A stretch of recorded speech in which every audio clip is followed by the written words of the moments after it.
Hello welcome to AVR machines.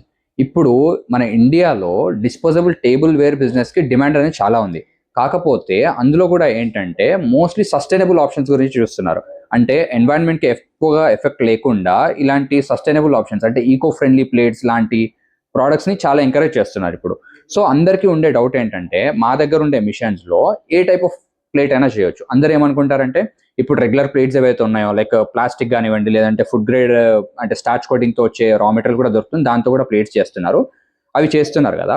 So in case ఫ్యూచర్లో ఏదైనా bagasse plate కానివ్వండి, ఇంకేదైనా రా మెటీరియల్ వచ్చింది, అగ్రి వేస్ట్ నుంచి కూడా ఇప్పుడు చాలా ఆప్షన్స్ వస్తున్నాయి.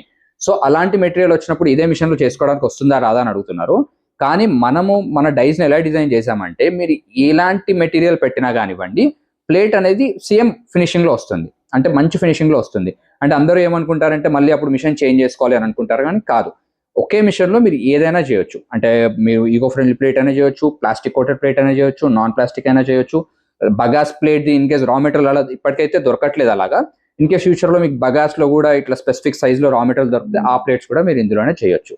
అంటే మన డైస్లో మనం వాడే హీటర్స్ కానివ్వండి, ఏదైనా అంటే మన డై ఫినిషింగ్ కానివ్వండి, లేదా మనకి కాలిబ్రేషన్ కానివ్వండి, ఇవన్నీ చాలా పర్ఫెక్ట్గా ఉంటాయి.